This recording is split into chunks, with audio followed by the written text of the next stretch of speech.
Salutare tuturor și bine ați venit la un nou clip.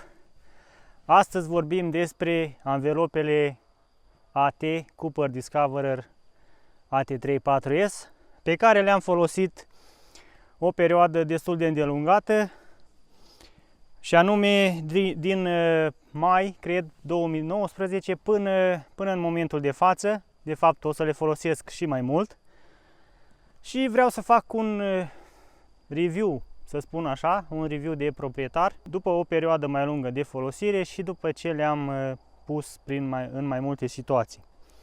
Urmează să le schimb cu niște anvelope MT Nortec MT540, dar le voi păstra pe acest set de jante pentru a le putea folosi la drumurile mai lungi, pe asfalt, deoarece sunt destul de silențioase pentru un model de AT-uri.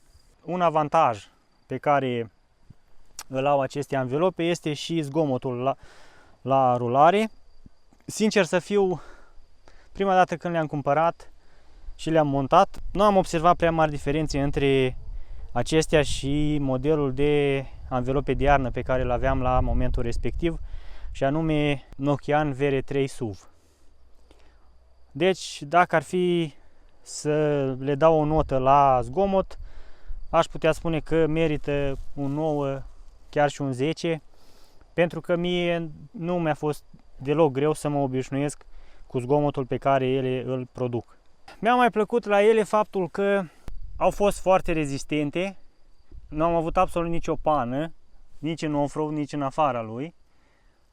Bineînțeles că în off-road poate că erau șanse mai mari să se întâmple asta, deoarece am mers pe trasee cu pietre destul de ascuțite.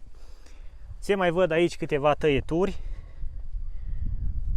și pe aici, mă rog, semne de uzură normale, aș putea spune, dar mie mi-a plăcut foarte mult că nu s-au tăiat, n-am avut niciun incident de genul ăsta. Per total am fost mulțumit de ele.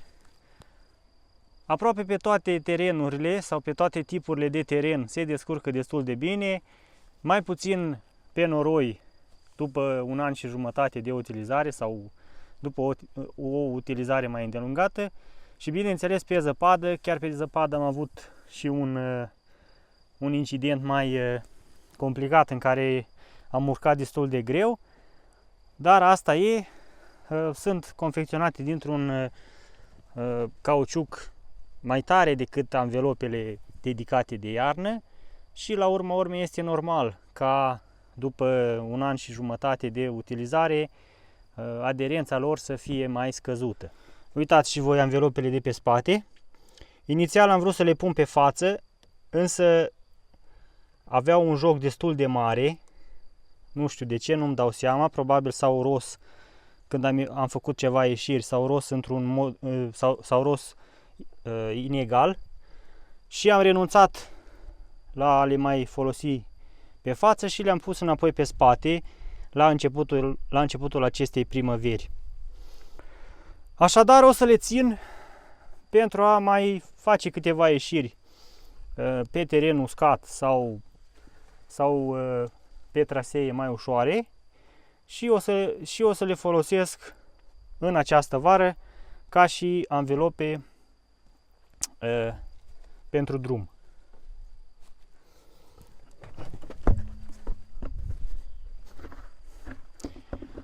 Dacă tot le-am dat jos, haideți să vă arăt și cum se prezintă setul de jante pe care am pus aceste anvelope și vă sfătuiesc totuși să îl evitați, ca să spun așa, deoarece se umple foarte repede de zăpadă sau de noroi și foarte greu veți reuși să curățați aici pe interior, mai ales în zonele dintre aceste găuri. Dacă aveți posibilitatea, vă recomand să luați un set de jante din aliaj, care sunt în 5 spițe sau, mă rog, care să aibă găurile acestea un pic mai mari, pentru a avea un acces mai ușor la interiorul jantei, pentru a o curăța mai bine. Ca să fiu mai concret cu durata de utilizare a acestor anvelope, le-am folosit cumulat timp de aproximativ 19 luni. În 2019, când le-am cumpărat, le-am montat în luna mai și le-am ținut până în ianuarie. În 2020 le-am montat în aprilie și le-am ținut până în decembrie, iar anul acesta le-am montat în aprilie și urmează să le schimb în zilele care urmează. Sfatul meu pentru voi, cei care doriți să utilizați aceste anvelope și pe perioada iernii, este să le achiziționați undeva în luna noiembrie și decembrie, astfel în primele luni de utilizare, fiind pe zăpadă, ele vor avea cel mai mare randament. O să observați că dacă le veți utiliza în continuare și restul anului, în a doua iarnă, deja în anumite situații, ele vor fi mai slabe la aderență și aici vorbim de situații de mers în off-road. Pe asfalt, chiar și la a doua iarnă, eu consider că sunt foarte potrivite. Bineînțeles, nu ca niște anvelope dedicate de iarnă, însă își vor face treaba foarte bine. În cazul meu, ele sunt la al treilea sezon de utilizare. Vara aceasta nu le voi folosi atât de mult la off-road, în schimb le voi folosi mai mult pentru a face naveta pe distanțe mai mari pe asfalt. Oricum, eu sunt convins că le voi putea folosi și în acest sezon și la anul pe perioada verii. Legat de consumul de carburant, pot să spun că nu am observat o diferență de consum între anvelopele AT și anvelopele de iarnă pe care le-am folosit chiar în ultimul sezon, și anume Riken SUV Snow. Chiar am făcut și un videoclip legat de consumul real al unui Duster, motorizarea 1.5 Blue DCI, și pe toată durata călătoriei pe care am făcut-o pentru acel videoclip, mașina era încălțată cu anvelope Cooper Discoverer AT3-4S. Am obținut un consum real de 5,7 litri la 100 de kilometri, ceea ce mă determină să spun că anvelopele AT nu au influențat în prea mare măsură acest consum.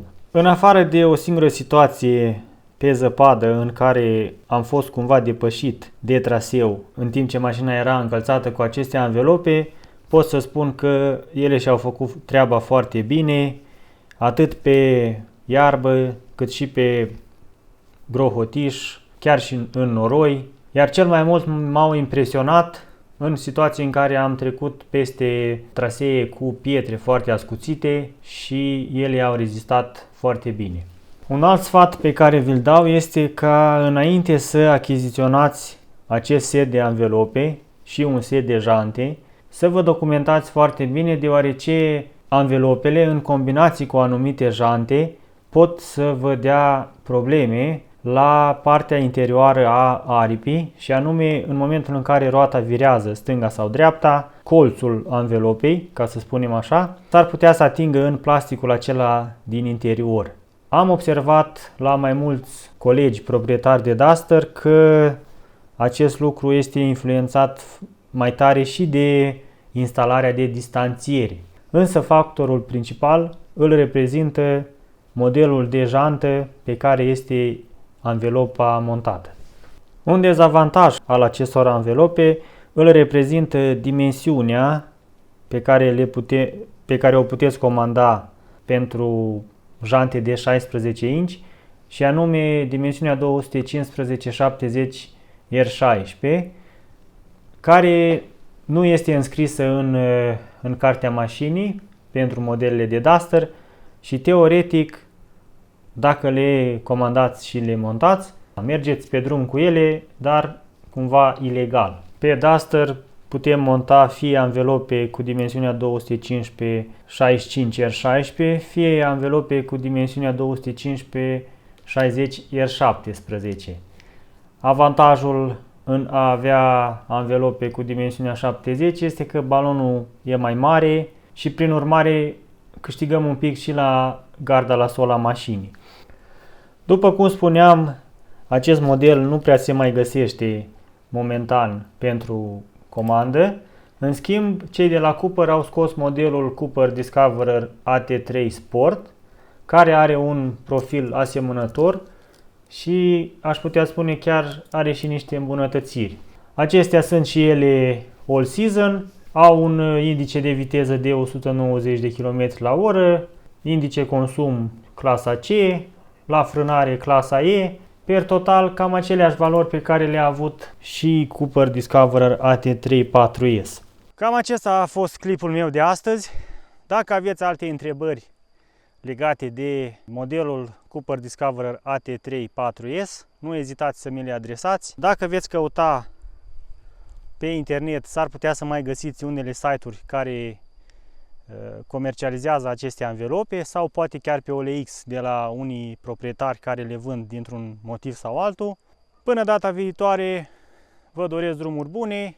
Nu uitați să vă abonați și să lăsați și un like dacă v-a plăcut acest clip. Iar pentru alte întrebări, nu ezitați să-mi scrieți în comentarii.